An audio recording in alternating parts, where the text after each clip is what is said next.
Welcome everyone to episode 3 of the Cardano Effect podcast. The purpose of this podcast is to break down higher level information and projects that Cardano is working on into bite-sized pieces of consumable information that everyday people can use. I'm your host Philippe, and thanks for joining us today.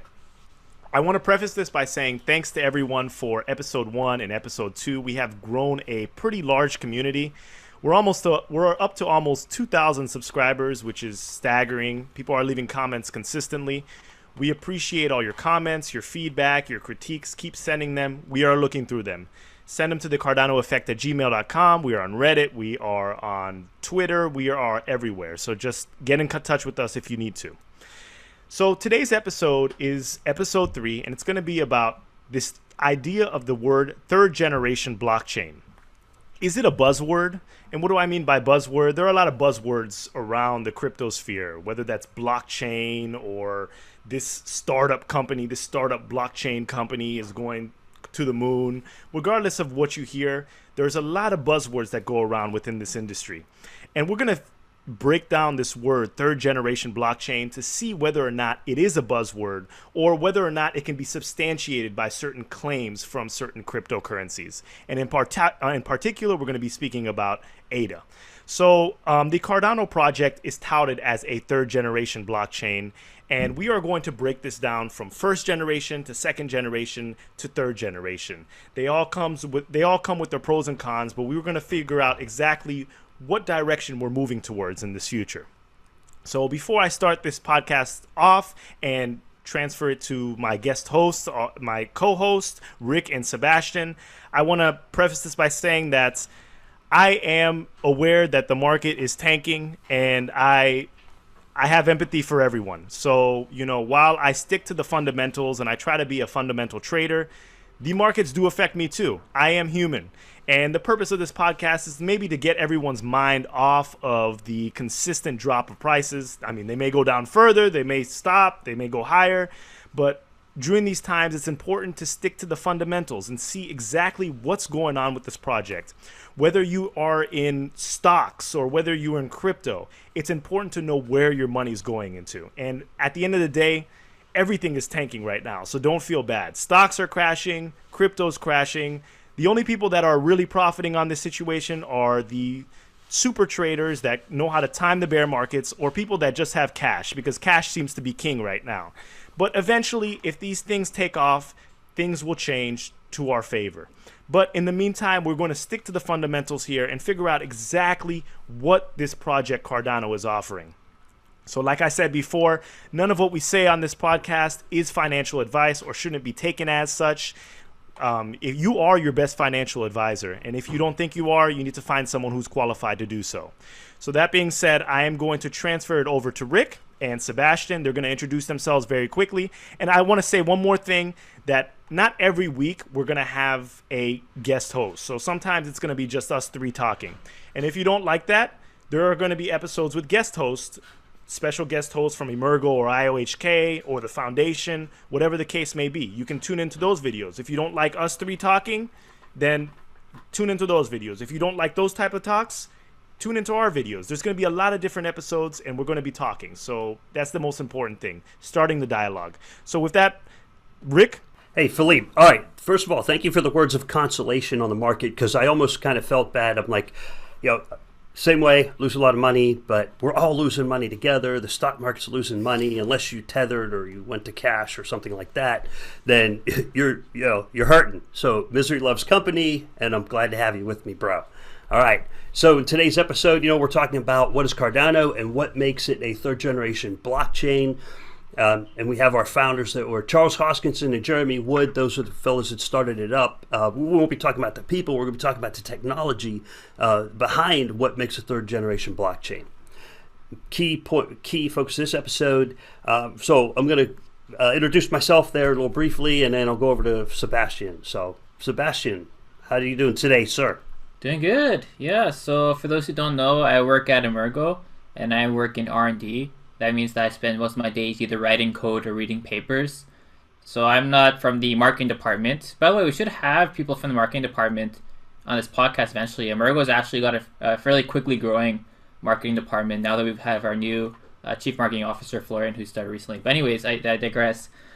So I don't work on the marketing side, so I will try and tackle the third generation blockchain term from a more technical point of view. Has the code changed? The way we write code changed? The effect of the code we write, has that changed? And kind of come at it from that angle. Yeah, that sounds good because different people have different definitions of what they call first, second, and third generation. The definition of a first generation seems relatively clear. Definitions of the second and third kind of muddle a little bit, but different definitions. But there are some areas that can be generally agreed upon. So what we want to talk about is the first gen, as Philippe mentioned right at the beginning. First gen, second gen, third gen. What do you guys think in general? How would you define a first generation cryptocurrency? I'll take that first. So first generation, as simple as I can make it, it's just the way blockchain transfers money from one party to another to the next. That's the purpose of Bitcoin, transferring money from party A to party B. And, I don't know if you want to talk about the drawbacks of a first generation blockchain, but Bitcoin has its issues. I am a Bitcoin fan, but Bitcoin has a lot of issues. And at the end of the day, what causes me to use a first generation blockchain versus just swiping my credit card or using Samsung Pay on my phone? There's not a lot of incentive for me to use Bitcoin versus traditional fiat, at least at the stage that we're at now. So that's probably the best explanation I have of a first generation blockchain. Yeah, I agree. It's simply peer-to-peer network, much like you described. It provides security. It provides an exchange of value. Pretty short and sweet. Sebastian, thoughts on that? Yeah, I think before we get into it, it kind of makes sense to put this all into perspective with the pillars of Cardano. What is the project Cardano based upon? What ideas are we trying to push? And those three things are scalability, sustainability, and interoperability. Yeah. And so how will we define a first generation across these, right? So for sustainability, we're mostly talking about governance, right? And if we think about first gen governance, I think Bitcoin is the perfect example, right? There is no governance, right? The protocol mostly just doesn't change. Nobody really wants to change it, right? There is no attempt to make a system to really have it change other than the Bitcoin improvement proposals. And so I would consider Bitcoin a good first-gen cryptocurrency in that regard, right? The other one is for scalability. This is kind of a more gray area. We like to say, first-generation cryptocurrency will be one that doesn't really scale, right? It's obviously hard to define really what that means, but if you think of it that way, you could say Bitcoin is the first generation cryptocurrency where we know that the transaction per second really doesn't scale that well. It's limited to up to, in best case, 10 transactions per second, I think, and the costs of the transaction fees goes pretty high. And you can think of a lot of cryptocurrencies that come after Bitcoin as being either Gen 2, Gen 3, and how much they're able to scale as there are more users joining the network. Yeah, perfect description, because basically what you described there with the scalability, sustainability, interoperability, those are the three properties that the first generation does not have. First generation has no governance. It's wild, wild west out there, right? I think. Yeah, and I would say also for the last one, the interoperability. For that one, you can think of Bitcoin as being Gen 1, where for Bitcoin, it's just Bitcoin. There's no real communication with any other layer. Right, you can think of stuff like Mastercoin as having been an attempt to build a layered system on top of Bitcoin, but really these haven't really taken off.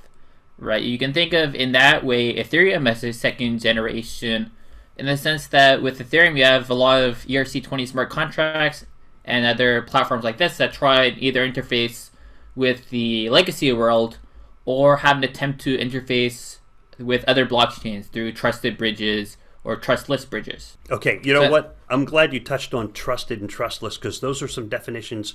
Trusted and trustless, permission to permissionless are all definitions that I think we should discuss on the program here. But right now we're talking about the second generation of blockchain in that context. Second generation, that's where you have smart contracts that you mentioned. It tries to bridge. How did you describe that? So for Ethereum, you can try and bridge either with the legacy world, right? There's some ERC20 smart contracts that, for example, represent gold, right? Somebody claims that I have 100 grams of gold, and so I'll have 100 tokens, and then people can trade around these tokens that represent some gold stored somewhere. So you can use these ERC20 smart contracts to be a bridge between either the legacy financial world, or you can also use them to be a bridge between different blockchains. For example, one of the Ethereum Foundation funded projects is to create a bridge between Ethereum Classic and Ethereum, the regular, if you will. People are going to hate me for calling it regular. That's that. Pretend I didn't say that. But this project is called the Peace Bridge. Yeah, the Peace Bridge, right? And so this is their way of building connection between these two chains, right? And doing this kind of project doesn't really work with Bitcoin. It's doable. People have tried to do it before, but Bitcoin was not really designed with that in mind, and so it's not as easy to do. So I think it's safe to say that Ethereum, as a second generation blockchain, added the idea of putting assets on the blockchain in addition to money. And while Bitcoin was just strictly money, the idea of, like Sebastian was saying, putting gold or putting something tangible or even something intangible, a digital asset on the blockchain. For example, the CryptoKitties. It's not tangible, but it is an asset and it has value in some people's minds. But that is what Ethereum has done successfully. Well, let me just change that. Now, I don't know about successfully, but they've successfully brought assets into blockchain. I should change it to that. Yes, and it was so hard. It's kind of hard to define. I had to go on Telegram and ask Ruslan. So I asked Ruslan, can I use your name? And he said yes. And said, how do I figure out what is a smart contract and what is a dApp? And now, of course, you could put assets in there somehow also. And I needed his thorough explanation on how to describe the difference between a smart contract and a dApp. And of course, he sent me this really funny GIF or really funny picture that explains it. But, the smart contract is part of the second generation. So when you start talking smart contract, you're now on the second generation and above. Right? Right. Yeah, so there's two ways that I think you could define second generation, two main principles. Obviously, there was at some point a battle for who is Bitcoin 2.0, right? Ethereum definitely tried to market itself as Bitcoin 2.0, and I think it kind of won that in the sense that now it is considered the Gen 2 blockchain. But we can imagine an alternative version of history where, for example, Monero won the Generation 2 debate, and the Generation 2 would have been defined by privacy features, right? Bitcoin is the Gen 1, where there is no real privacy, everything is transparent, and then Gen 2 would have some sort of shielded addresses or shielded transactions, right? So we can kind of think about it in different ways, and there's different things you could think about also, right? We could maybe also imagine another universe where governance was considered the generation, right? Gen 1 is Bitcoin with no governance. Gen 2 is maybe something like Ethereum, maybe, where they have some sort of governance model that's not really well defined, and they're actively working to find out what's the best way to do governance either on-chain or off-chain. And then you can maybe think of Gen 3 blockchains as being a generation with a well-defined governance system with real proposals in a predefined manner that get funding and this kind of stuff. So we can think about these different universes where the terminology would have been pointed towards different tracks of innovation. What I noticed with Ethereum when I was having this discussion with Ruslan is he pointed me towards a dApp web link, and I think one of them was dApp Radar. So if you want to look up what the dApps are, but basically there were governance dApps, which are off-chain, if I understand it correctly, but you can install this dApp to conduct governance activities, but it's not currently in part of basically how it runs on the virtual machine. I'm not sure how technology works, but you can install a dApp to do governance. So it's kind of like an aftermarket add-on is how I look at it. Make sense? Yeah, so the thing about governance model is it's still kind of an open problem, right? So the reason Ethereum has never really managed to find a solution that works is because there isn't really one, right? There is a fairly popular blog actually that talks about how if you have on-chain governance, it's impossible to get rid of malicious attacks, right? And when I say a malicious attack, I don't mean a malicious attack on the protocol. I mean stuff like a vote buying, right? Where somehow the concept of democracy or the voting system is compromised. And in fact, you can even have stuff like some sort of DAO that does these attacks where nobody's in charge of vote rigging. There's some, smart contract that's basically rigging the voting depending on how people are calling it. And so if you're interested in this kind of governance problem, there's a bunch of blogs you can read into on the subject. So that's one part of the research. How can we make the best system in practice? And Cardano is kind of thinking about how do we make it best in practice, right? And so that's why we have actually a Treasury paper, actually multiple Treasury papers that are essentially put out by OHK. For example, how to do anonymous voting, right? So there's a paper by IOHK you can go find on their website where they use zero knowledge proofs to do some sort of voting system in a treasury system. And actually that treasury system that's developed by IOHK will probably be the one that's put on Cardano, probably with some refinements and improvements in the future. But it's also the one that they put on Zencash. Actually, they changed the name. They're now Horizon, right? So I think Horizon is also working to implement this treasury system. Is that what was borrowed from Dash Coin? I don't know if you guys remember that. So, or was it the governance? I think it was. Yeah, so Dash does do governance in the sense that you can apply for funding proposals and get funded that way, right? Which I think is what a lot of people think when they think of governance, because you can think of it, if you receive money from the blockchain to do something, you to a certain extent have a mandate to do it, right? So if for example, you applied to get funding to build this feature for the protocol, in a sense, you could say you have a mandate to build this feature and add it, right? So it's kind of different in the sense that, for example, for Cardano, we will have the governance system for the actual funding, but we also have a separate governance system for the protocol upgrades, right? And there's a nice document on Cardano docs that explains the upgrade proposal system using Cardano, which is different from the funding.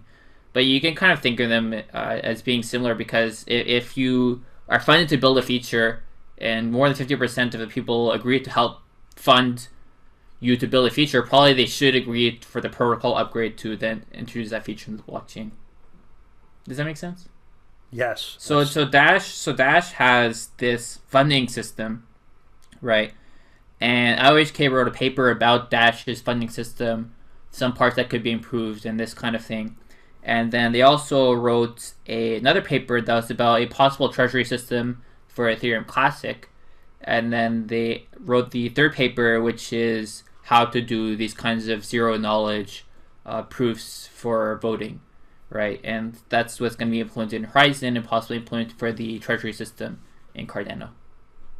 I saw on the Dash webpage, I looked at it a few days ago, that what they vote for is how much percent funding to apply to which proposal. So I guess the way the voters worked is they vote where the funding goes, and then the governance for Ethereum, like I said, was the aftermarket add-on.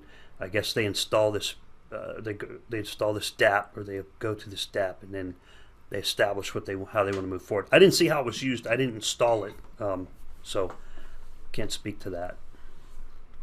Are we good with the definitions there? Look at first gen, decentralized, peer-to-peer, basic security. Yeah. Proof of work. Where does proof of work fit? Is the proof of work a first generation, second generation thing? Or was there, I don't remember if there was a second generation proof of stake protocol. Yeah, I don't think it really fits in the definition per se. I think you could fit it maybe inside a scalability setting, where if you believe that proof of stake will lead to a more scalable ecosystem, then you could fit that in as somehow a generation. But that would imply that there's 3 generations, right? So how would you set up proof of stake such that it'd be a 3rd generation? The only thing I can possibly think of is something that we kind of went through as a cryptocurrency space, is that, well, first there was proof of work, right? So that's Gen 1. And the second generation will be some sort of mix between proof of work and proof of stake. Okay, and a few blockchains actually implement this, and in fact, Ethereum wanted to implement this also. That was before their now current plan, which I'm not super familiar with. But originally, they were thinking of having proof of work with proof of stake for finality, I think, or maybe it was the other way around.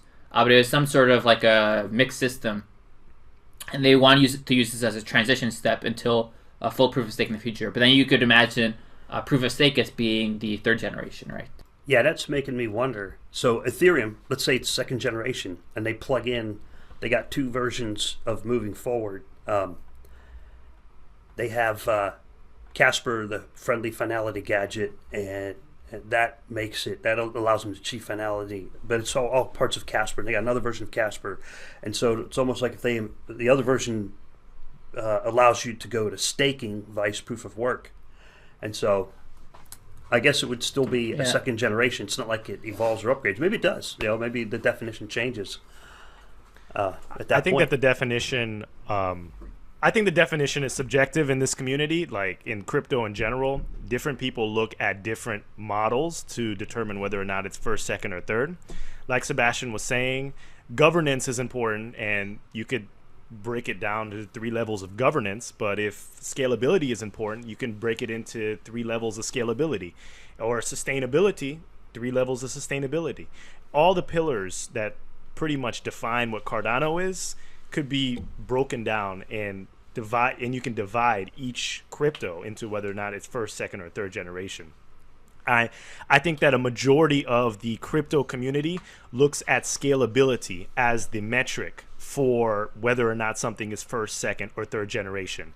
Because at the end of the day, people are always talking about transactions per second and whether or not this certain crypto is going to beat Visa or MasterCard's TPS, and where we're moving from there, which is interesting because what Sebastian was saying a couple episodes ago about whether or not blockchain is needed for every single transaction. I mean, proof of work is very energy intensive, and at the end of the day, it makes more sense to swipe your Visa card or just to pay cash than run a simple transaction right now on the Bitcoin platform. There's no reason why you need to go buy fruit at the grocery store and then, charge it to your Bitcoin address. You can just use your credit card, or you can use cash. It's much less energy intensive and it's much quicker. So this idea of, my blockchain is going to beat your blockchain because it has a greater number of TPS, it's very prevalent in crypto in general. The things that I look at blockchain in general is this idea of trade-offs. People think that blockchain solves everything, but in it, the idea of having an immutable ledger with certain level of security that's peer-to-peer, there's a trade-off. While that increased security is great, it also decreases speed. So it's about finding the balance between the security aspect versus the speed aspect. And I think that Cardano as a third generation is looking to solve that, to make it more applicable to real world situations. So you could be transferring your ADA, or you could be transferring certain crypto in a more sustainable fashion that could compete with the fiat world. Yeah, I would say you have to be careful with the scalability side of things, right? Because there is a limit to how much you can scale a single blockchain, right? In the sense that there's a physical limit to how fast you can send data across the world, right? I forget the exact numbers, but for example, if you have like a 2 megabyte block and you want to have a decentralized network, then there's like a minimum amount of time you can have for block times, right? Because if you have like for example, 1 second block times with 2 megabyte blocks, well, it's just not possible to send 2 megabytes to the other side of the world, and so it doesn't really work. And so there's a fundamental physical limit to how fast you can send data across the world, and therefore how fast you can scale your blockchains. And so the way people get around that is through like a layer 2 solutions or through sharding solutions, right? And for example, Ethereum is looking into this with like Plasma, and then Bitcoin is looking into this with Lightning Network, And then Cardano is also looking into payment channels and funding payment channel research to try and get these layer 2 or layer 3 systems to increase the scalability. Obviously, proof of stake wants to claim a more scalable primary chain. And the way they argue this is that, well, we don't have to spend the time doing the mining, right? Because if you imagine the idea of mining is that you have to, repeat some sort of mathematical problem until you get the answer, right? And that problem cannot be too easy to solve, because what happens if it's too easy to solve is that two independent people will solve it at the same time, right? And then if they solve it at the same time, then they will propagate their block through the network at the same time. And that makes it more easy for the chain to split, right? For example, if the block time is only, for example, 1 second, right? That means there's a very high chance that two people at different places in the world will find the block at the same time, or approximately the same time, right? And imagine one person's in Asia and the other person's in Europe, right? That means the person in Europe who found the block will start propagating to the network over there, and the person in Asia will start propagating the block to that network over there. At some point there'll be a clash, right? They'll have two different versions of history, and they'll need to figure out which one is the true version. And so that can cause network splits, and it's why a proof of stake has, above the just physical limits of how fast you can send data, a minimum time for the blocks just to avoid these kind of conflicts. And there's some ways you can change the protocols to try and mitigate this effect, right? And Ghosts, which is a fairly well-known research paper, notably because Ethereum was very much interested in it, that basically allows you to deal with the scenarios where you lower the block time so much that you start getting conflicts and how you can deal with these conflicts, right? But because all of these solutions, in a sense, are not so much native to the protocol itself, right? If, for example, the plasma research that Ethereum Foundation is funding becomes very successful somehow, they solve the problem, whatever that means, right? There's no reason why any other smart contract capable blockchain would not also be able to implement the exact same system, right? Because, for example, Plasma is based entirely on smart contracts, and so you could just copy paste it over. And so if it's not a fundamental property of the blockchain itself, could you really use that as your definition for the generation a blockchain belongs in? I don't know. Yeah, well, so the problem of finding the solution to the problem both at the same time and causing the blockchain to split, that is a proof of work problem. That's not a proof of stake problem, though, is it? Not in Ouroboros, anyway. No. Okay, that's not a problem.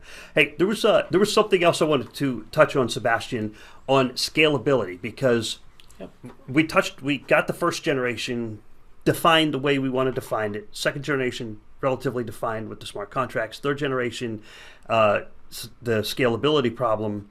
And I was showing Philippe a device and a tool I have in my house today, or a couple days ago. I was showing him a couple days ago. It's pretty cool. And it shows, I'm running an Ethereum Classic full node, and it shows the communications across the world. I want to try to screen share that. And I know this is kind of risky. So if I screen share this and I screw it up, we'll just delete this section of the program, and I'll forget about it. And if it works, then we'll just do a high five at the end. All right, so I'm going to give it a shot. You guys ready for that? All right, go for it. Okay, here we go. All right, let's give it a shot. I've never done this before, and this is kind of weird because the place the node is running is on a separate kind of like section of the network, so I have to remote into it to pull it up. It'll be real quick. I've already got it activated. So it'll be VPN'd into here, then screen shared into Google and so on. It's kind of like Inception, if you ever seen that movie, like a layer inside a layer inside a layer. Let's give it a shot. Let's see how it goes. All right, so that just took me a moment to get the map up on the screen. But basically what this is, that's an Ethereum Classic node. We're talking about scalability. And here is the location of the node over on the eastern side of the United States. And it's communicating with 981 nodes. Now, this graphic doesn't entirely represent the scalability problem. It only shows one node connecting to 981 nodes all over the world.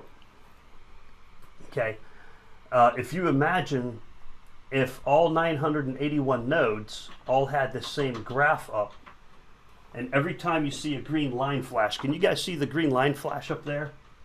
Yep.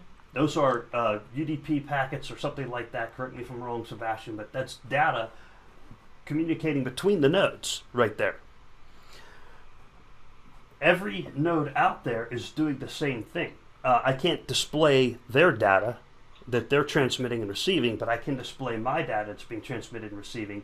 But you can see how the scalability thing would be there's a network factor here with how fast TCP/IP works, and Sebastian mentioned earlier how long it takes for a packet to traverse the planet or to get from London to San Diego or something like that. You know, there's a certain amount of time required for that, and then you have multiple nodes. Okay. So there's some solutions to that, though. But anyway, that's basically what an Ethereum Classic node looks like with the communications from the node and to and from all the other nodes. But it doesn't include all of the communications from all the nodes to all the nodes. It would be basically this diagram multiplied by 980. So there'd be little streams of data all over the planet with the picture there. Any questions on that picture? I'm going to try to put it away without losing my connection to my desktop. What do you guys think? That's an awesome graphic. Awesome graphic.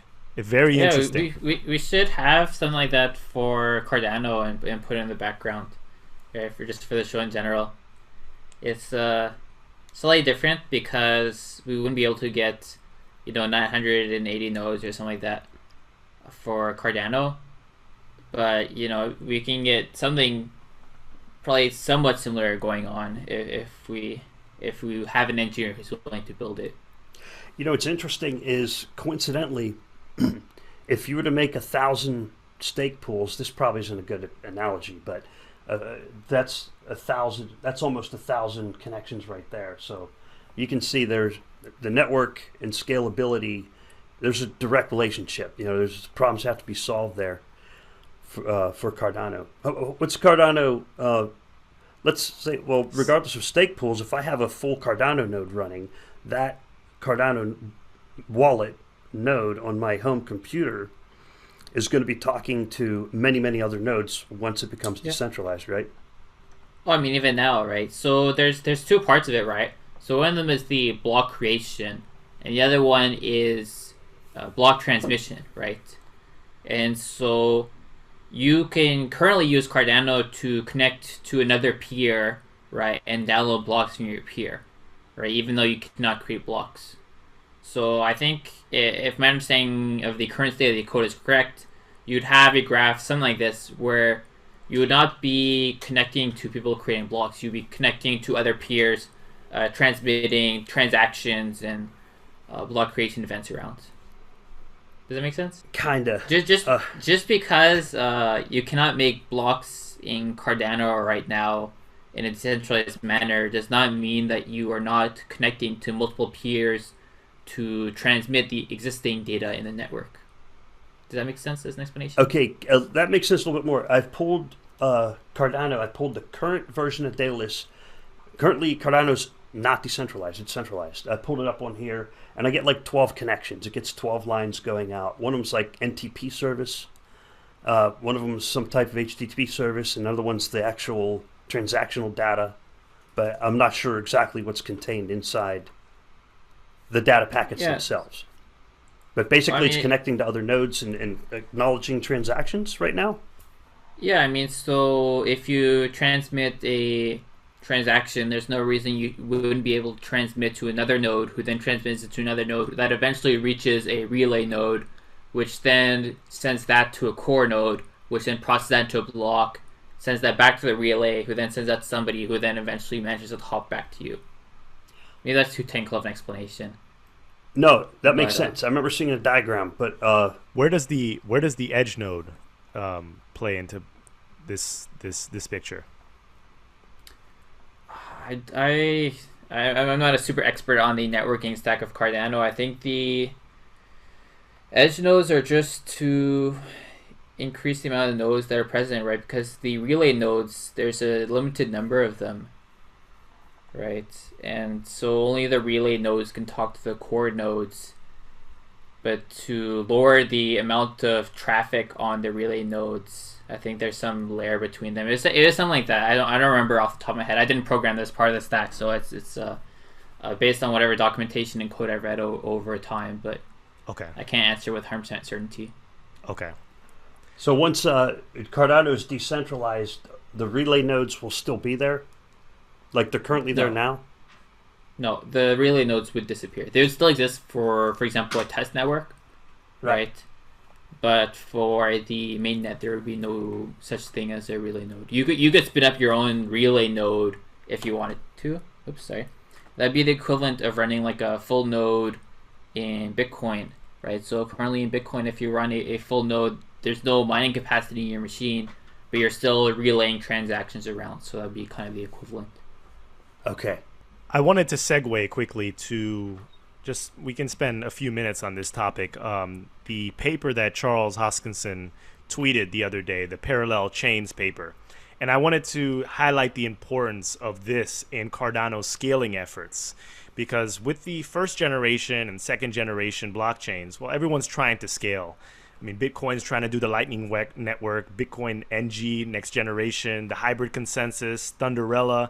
There are all these papers and protocols that are basically highlighting how to achieve this scalable fashion within the first generation of blockchains in like basically using the blockchain on the back end and using more of like a centralized server on the front end. But there's an issue because if that centralized server gets shut down, then we have issues with the Lightning Network itself or whatever network that protocol or that blockchain is employing. And with Cardano, I think it's extremely important, this idea of increasing our throughput with these parallel chains. So running these chains parallel and running these blocks simultaneously, so that increases the processing speed, that increases the processing output of Cardano in general.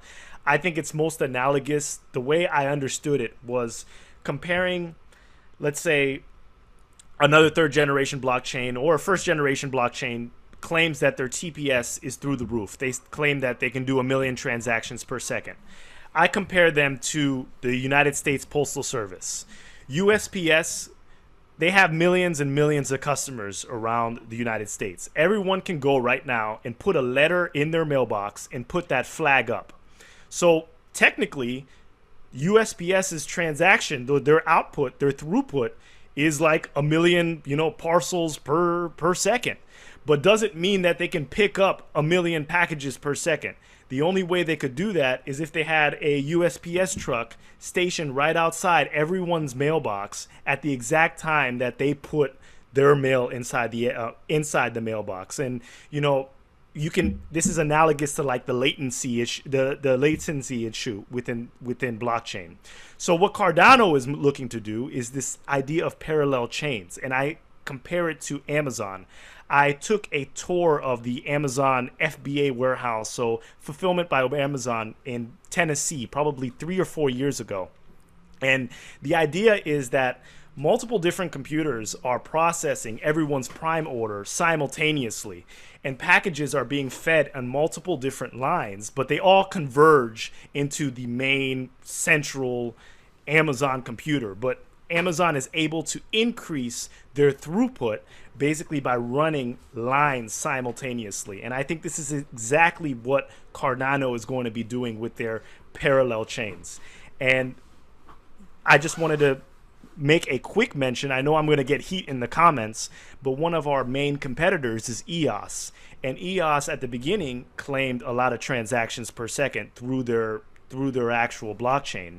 But in recent times, it's been exposed that they can't produce what they say on paper.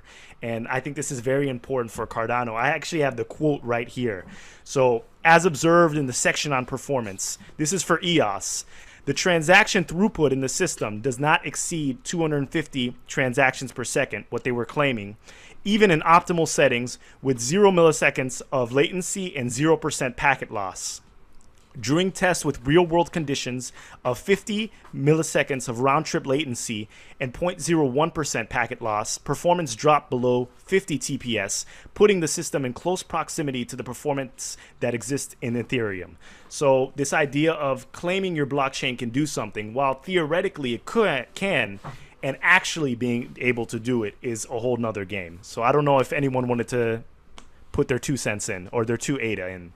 Yeah, I mean, I can say that the goal or the pillar of scalability is, in a sense, closely related to the interoperability. And the reason I say this is because, I mean, Cardano has a research stream for these kinds of projects for connecting blockchains together, right? So there's the NepoPel paper, Non-Interactive Proofs of Proof of Works, that was supposed to figure out how do we connect proof of work blockchains.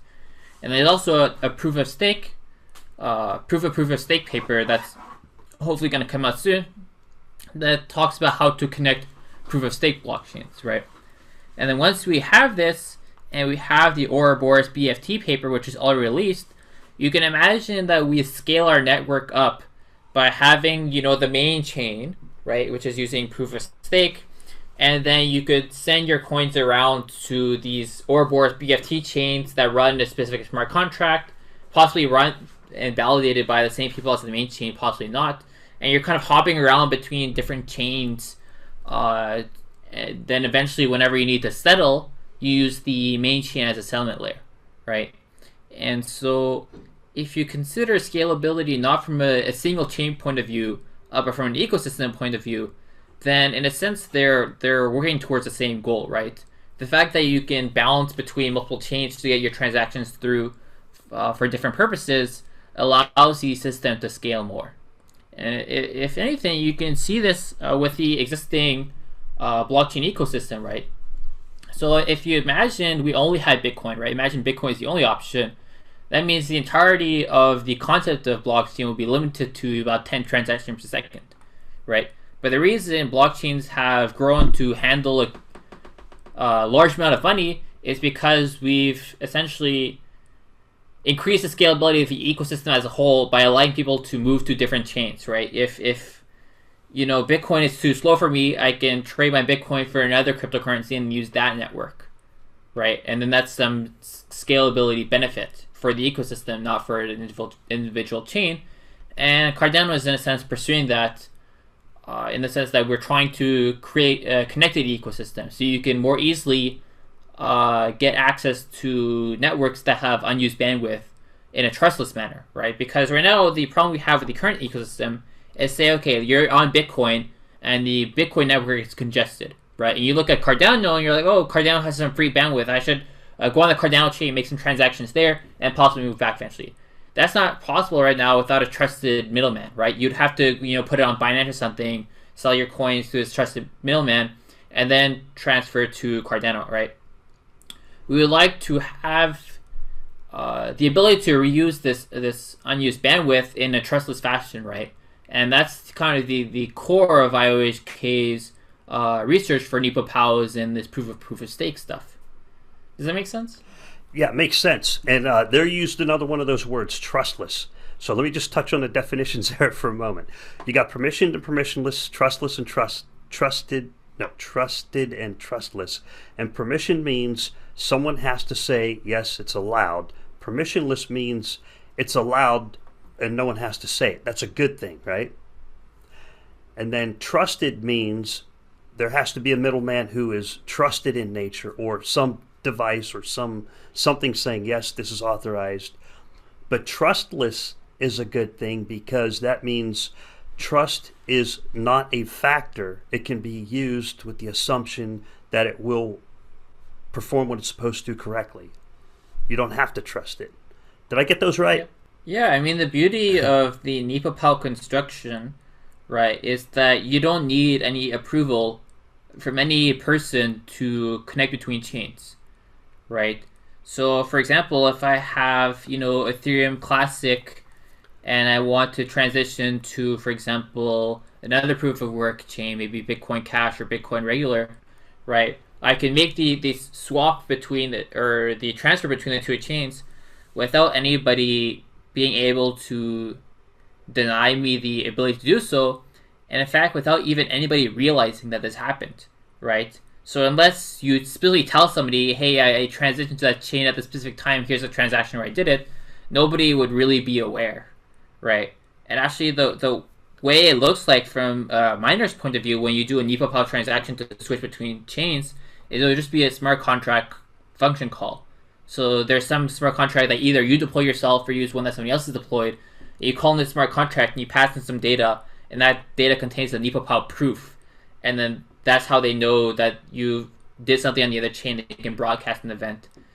And so I know this is like a super complicated concept I'm trying to explain in a few minutes, so possibly it will not really make sense.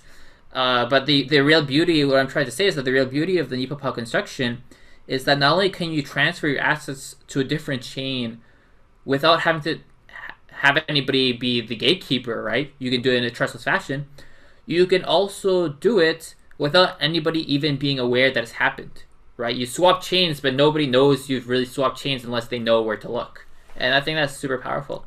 That totally makes sense now, because like right now, you and I, we're about 12,000 miles apart, and there's data packets of audio and video going between us, and they're not always taking the same path. They're taking different paths through different service providers, but they still get to the other end, and they don't care what service provider they go through as long as they get to the other end. And I kind of imagine what you just described is like if I were to try to send ADA, for just an example, ADA from my location to a bank, and let's say Ripple connects to a bank, and Ripple, because they've done that, I guess, and then ADA connects to Ripple, then my money would go across their chain to the bank, and it could come, and I would never even know.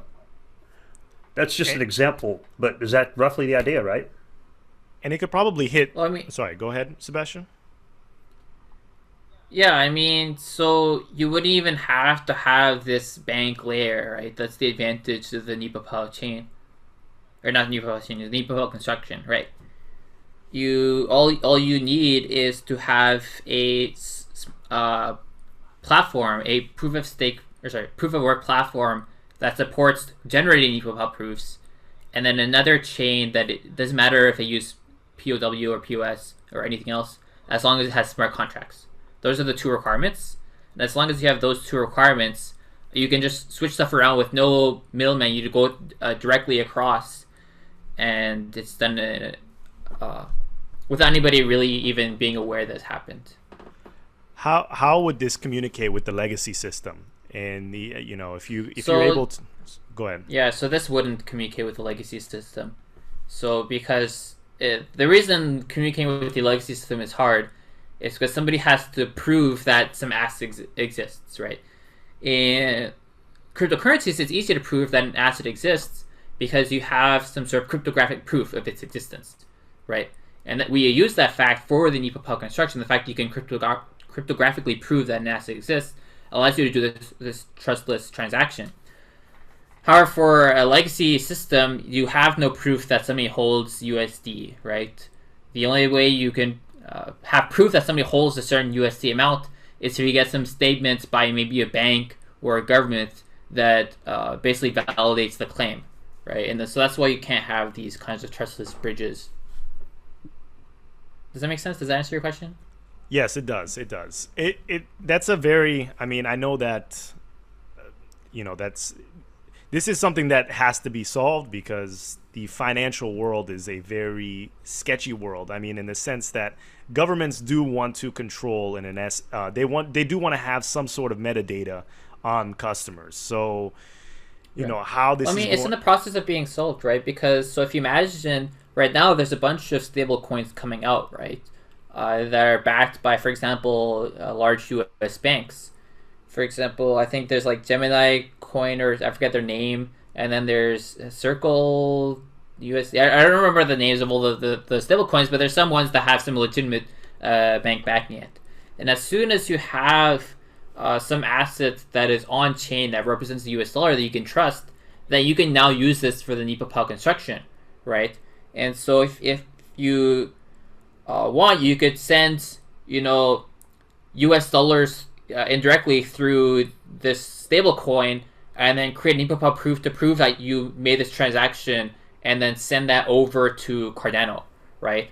So for example, if for some reason nobody wants to build a stable coin over Cardano, or it just takes us longer to get the step where our ecosystem grows to that point, we could use this construction, ePOP construction, to basically reuse stablecoin ecosystems built in other chains.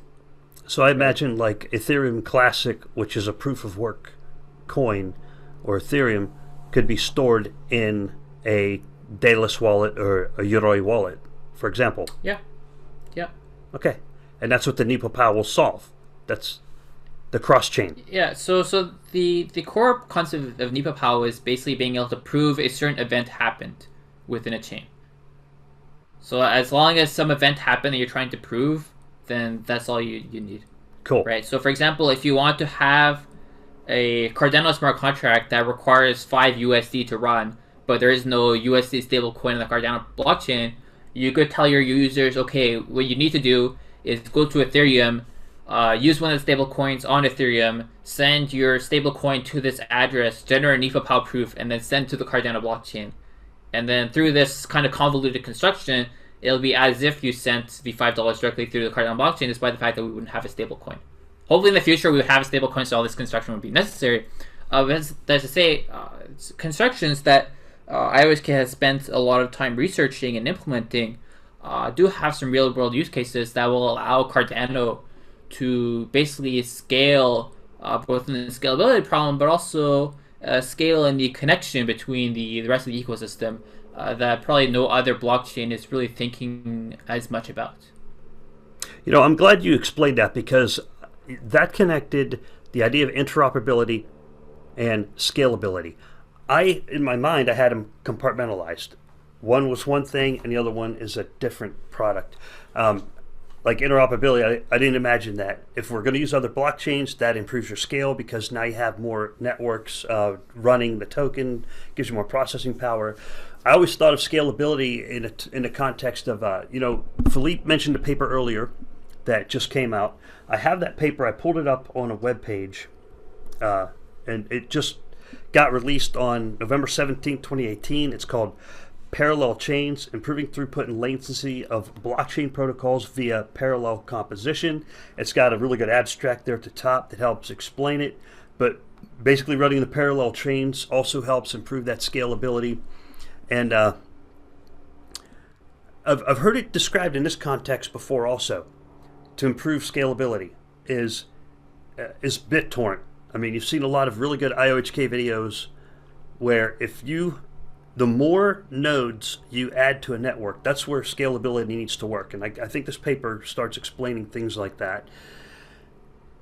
By adding more nodes to the network, you're adding resources to the network. And the only thing that works like that right now is BitTorrent, or the most commonly known thing that works like that right now is BitTorrent. So somewhere in the future, when Cardano actually decentralizes, by having more full node Daedalus nodes running, you're going to improve the scalability by contributing to the network. So, I mean, is that what you got out of the whole concept of scalability? Yeah, and that's what you have to do, because as I mentioned earlier, there's a physical limit to how much you can send transactions on one network. And if everybody is on the same network, then you're going to hit that limit pretty fast. And so sharding this in some way, shape, or form is basically a must to break past that barrier. And so I'm trying to wrap my head around what this parallel chains are.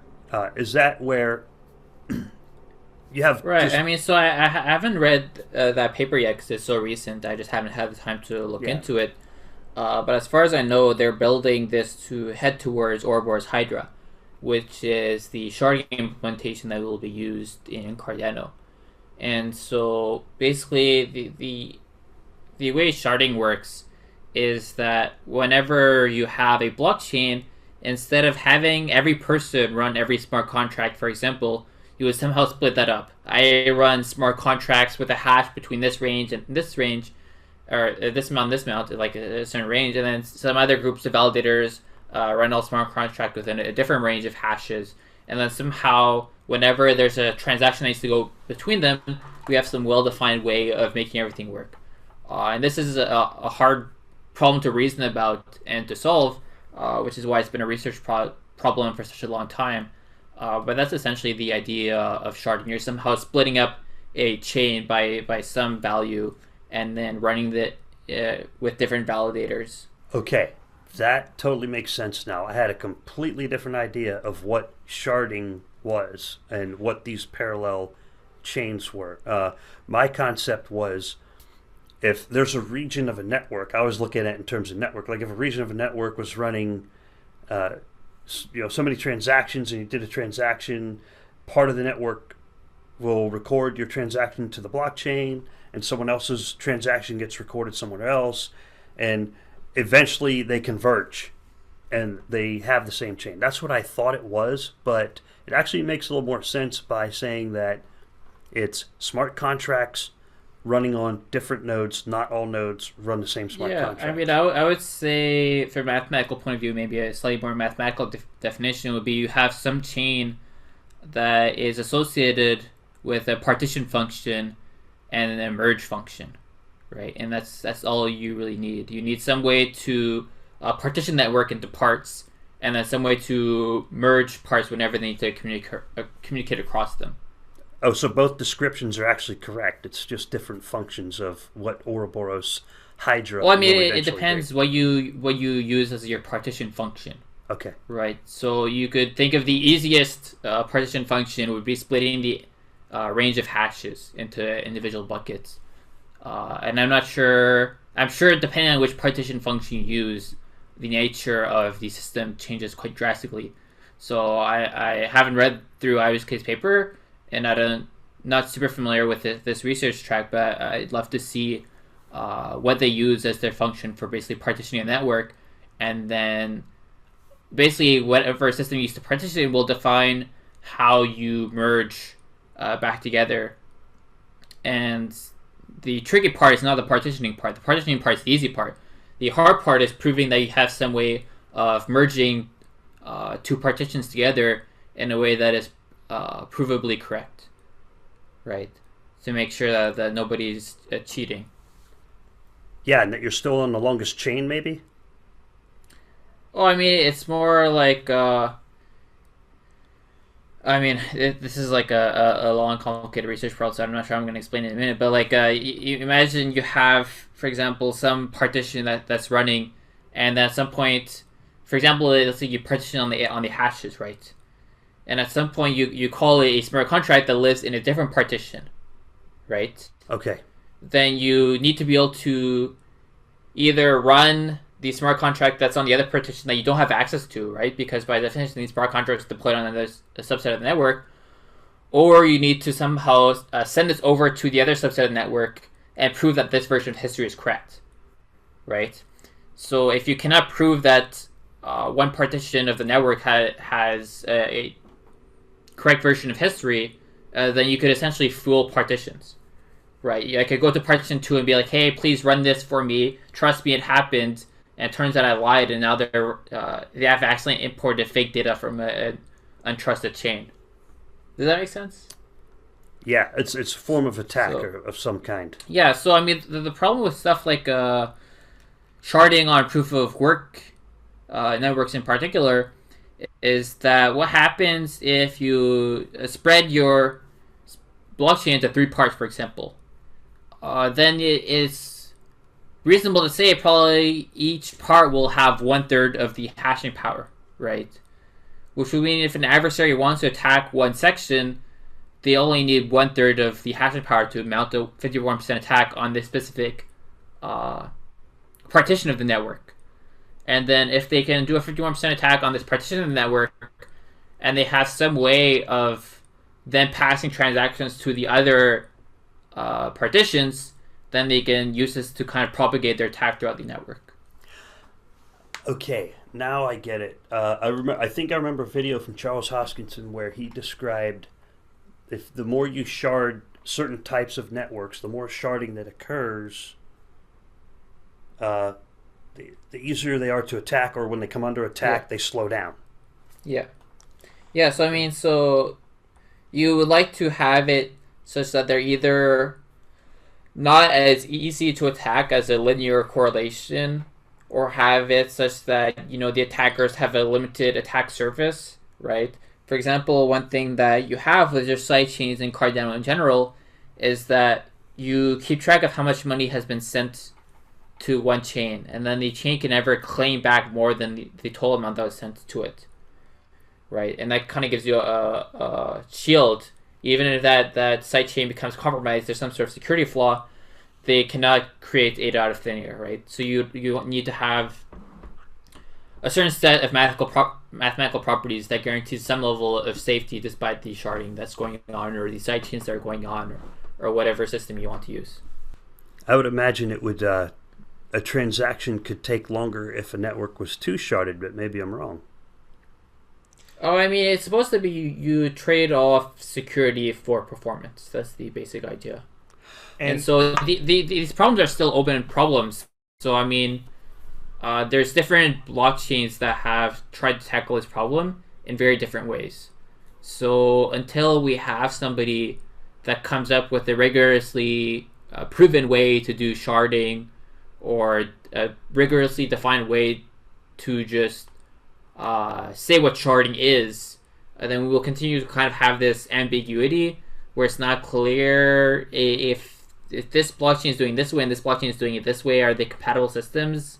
It's hard to say. And I'm sure that's probably what IOHK is working on right now, which is how do you even define these systems, and what kind of mathematical properties are desirable in these systems, and are they achievable, and what are the trade-offs?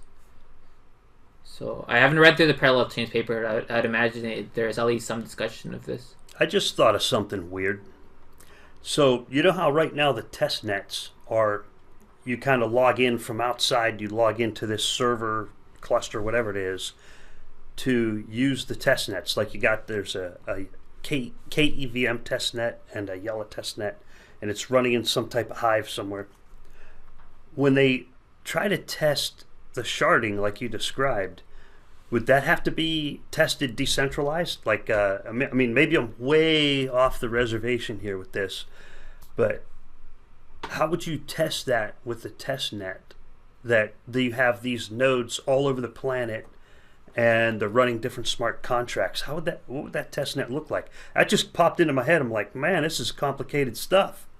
Well, I mean, it's like the Shelley testnet too, right? The Shelley testnet is not something you can easily test, right? And so the way IOHK is doing is, first they spent a huge amount of time and money trying to figure out how do you even simulate these kinds of networks. And they built a whole stack for doing simulations and reasoning about simulations. And you can see that in the incentive paper where they show some of these simulations with different parameters. And so probably you'd have to do the same thing with any sharding system, where you define an adversary mathematically and say these are the various moves an adversary can do, and these are the parameters to define the moves and the strength of these various moves. And then you build up a model and then run that model and see what happens. And that's basically the only thing you can do. I mean, so in cryptography, basically the most important thing is being able to define the adversary, right? What is the network? What is the adversary? And what can the adversary do, right? And so once you have a model set up with a well-defined adversary, then you can start to have a mathematical reasoning about the safety of a protocol and how would the protocol behave under simulations. Okay, so that kind of got my thought sparked there. So in a proof of stake environment, you have vote power that's determined by the stake. Yeah. And somehow in this third generation blockchain, because I was talking about it's the third gens, the community is going to have the power to fire the bad actors. Let's say a stake pool is a bad actor, and then staking secures the network, and it's incentivized with rewards. So are those bad actors, they're mathematically defined so that you know what bad looks like, so you know when they need to be punished? Or how, I mean, that's what I'm trying to think of here. How would you know what a bad actor looks like? So the bad actor is not defined by what they look like. Basically, you say an actor has a certain set of moves. Every actor has a certain set of moves. And then a bad actor would be one that tries to maximize their own benefit through possibly adversarial behavior. Does that make sense? Yeah, they're like trying to get more rewards than they earned. Yeah, so you would say, like, for a proof of stake system, the adversary has access to a certain hash rate. The adversary is able to connect to honest nodes and is able to transmit incorrect information to these honest nodes. You define exactly what this information they can send is and their control over the view of the network honest actors have, right? So you define basically, at all different steps, basically what actions they're allowed to perform and how much control they have over the network. And then once you have that, then you can have reasoning about it. Does that make sense? Yep, that's what the research papers define. Yep. Yes. So if you look at any of the main IOHK research papers, they'll usually all start by defining a model and defining an adversary and then proving that the model is safe with this kind of adversary under some sort of general higher level model, right? So you'd say under some sort of universal composability or some other kind of high level model, this protocol is safe. So that's if you read through IHK research papers, they'll all follow this common theme. And in fact, there's a common theme across just cryptography papers in general. Yeah. Hey, there's one of the three subjects that we hit on. I think we hit on, and Philippe, correct me if I'm wrong, we hit scalability pretty thoroughly with transaction rate and the scale of the network. We didn't go into super high level detail. And interoperability with the side chains and transferring of data. But the sustainability, like Treasury, when we touched on governance, right? Yes. That's part of the sustainability factor. And then there's also the Treasury, where some ADA will be put into a Treasury and people will be able to vote on that kind of stuff. Like what proposals do they want moved forward? So I guess basically there will be some type of Cardano improvement proposal built into the system, and there will be a certain amount of ADA that goes towards that proposal based off of what voters decide. Is that the general idea on the sustainability side of the house? Well, I mean, the Cardano improvement proposal should be unrelated to the funding in a lot of situations, right? You think everybody, for example, you think everybody who builds this kind of smart contract should follow this kind of model, right? You don't need partly funding for this, but you could make a funding request for it if you wanted to and have people debate about this. For example, what if you wanted to propose a new ERC standard, right? Similar to the way Ethereum does it. Well, the way Ethereum does it is they have some sort of GitHub repository and people write a proposal and then it goes through a triage meeting, and then if that gets approved, then they build a prototype, and then people look at the prototype, and if it looks good, then there's discussion, and then it goes to approval stage, right? But so somebody has to spend the time to write the proposal, which is something, but they also have to spend time writing the implementation, right? What does this either new ERC standard look like? Or if they're proposing a feature for the consensus layer, what does this new consensus layer look like? And unless you have either the free time or the personal money to do this, it's not really something you can easily do, right? So you could make a Treasury proposal saying, I've made a new ERC proposal, right? There was discussion on it, it got accepted at the triage stage, and now I need to build the implementation, but I don't have enough money. So I propose that we give me maybe 50K to basically program the implementation, and then you see what happens, right? And if you wanted to, as an ecosystem, we can decide the strictness of these proposals, right? So for example, we may want to say, if you decide to propose an ERC contract, you need to also provide some sort of set of rules that people can use to then formally verify whether or not they match the spec of the ERC contract. Does that make sense? That totally makes sense now. For example, I'll put it into my simple terms because that's what I'm here for, is if the community wanted to build a bridge, they could vote to build a bridge, or if the community can vote how much they want to pay for that bridge, which is how much money would you put towards the proposal, say 50,000 of whatever currency. But you wouldn't necessarily want the voters to vote on engineering decisions, yes? I mean, the triage panel.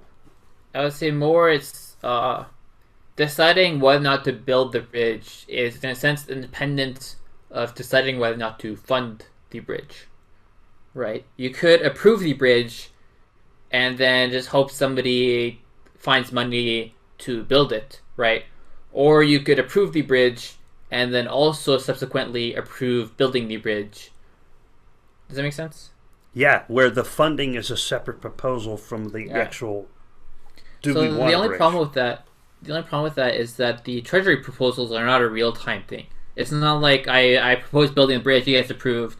I propose funding the bridge, and it gets approved next weekend. Like, no, that's not going to happen, right? And that's kind of the nature of a decentralized protocol, where we can't expect everybody to just be in a room together, make a decision quickly, and then walk out and start building the bridge, right? We need to have, start thinking on the scale of months, where you make a proposal, you wait 1 month to see what happens, possibly you move to the next stage of funding, or whatever, right? It's going to be a long process. And so that's something to take into account. Yeah, patience. I think that was a good explanation. Very good explanation. Rick, we are due for a closure right now. I think we had a great episode. What we talked about in this episode is the third generation of blockchain, and I think that we can conclude that it's not a buzzword for Cardano. Things are getting done, and things are getting done quickly, and they're being done correctly as well. So papers are being written. If you haven't checked out the paper, you can check out the Parallel Chains paper.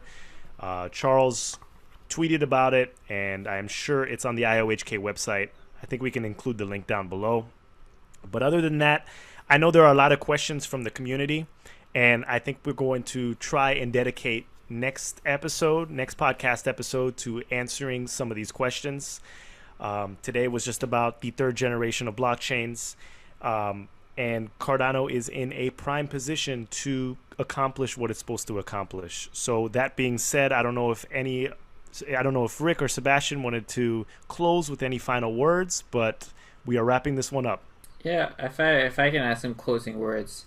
I mean, these problems that we talked today, the reason that Cardano is working on them, the reason they're third generation and there is no fourth generation yet, is that these are all still very much open research problems. And so, anything we said today may very well change as more research gets done. And also, if you want to be part of this research, this is obviously open to anybody. There's nothing stopping you from going to IOHK's website, for example, reading through the research papers, and then trying to do research on your own and seeing how we can improve these systems, right? So if you think about it, especially now that people are talking about the market and whatever, if you think about what did you get out of being part of the Cardano ecosystem, hopefully what you've gotten out of it so far is a huge amount of knowledge and an increase in your curiosity. And I think it's great for everybody to kind of act on this curiosity and start, using this as an opportunity to learn more and possibly even get involved. So I'd love to see people bringing through the papers, making blog posts about the papers, discussing different approaches and all that stuff. And that's extremely healthy for an ecosystem. Thanks, Sebastian. And the only closing remarks I had, there's one thing I wanted to touch on. I use, the market was in rough shape. We brought that up at the beginning of the show. And I use the coin market cap as kind of like a measuring stick to say how well is a coin actually doing. And if you look at the top 10 list, there's a lot of different tokens that are doing quite well, and they have different generations. And you have, for example, Bitcoin at number 1 currently, and that's a first generation blockchain. Ethereum is at number 3. Ripple stepped ahead of it. I think EOS was at around number 5, and that's a third generation because EOS did quite well with connecting to, or they did well with getting smart contracts. They also have a governance system. They already actually have a governance system. They federated their servers. So they have some sort of decentralization there as well. Even Ripple came up with some decentralization by decentralizing their validators. So anyway, they're all up there in the top 10. Cardano is in there too. I think at number 9 right now, next to USDT or Tether. And so if you look at the top 10, you got first, second, and third generation all scattered throughout there because each one of them, they bring a certain amount of game to the table. They each have their strengths, their positive things that they bring to the ecosystem. And you can always look at those other tokens and say, yeah, they're doing something well. And that's why they earned that spot on the top 10 list. But that's all I wanted to say as far as market goes and where these coins are sitting on the ranking and how I use that top 10 list as kind of like a measuring stick to see how well the coins are actually performing. Because the market doesn't really lie. It's pretty much tells you where everybody sits. So that's all I got, sir. All right. Thanks, everyone. I appreciate it, and we'll see you next episode 4. Have a great Thanksgiving weekend, and enjoy your time with your family and friends. All right. Bye.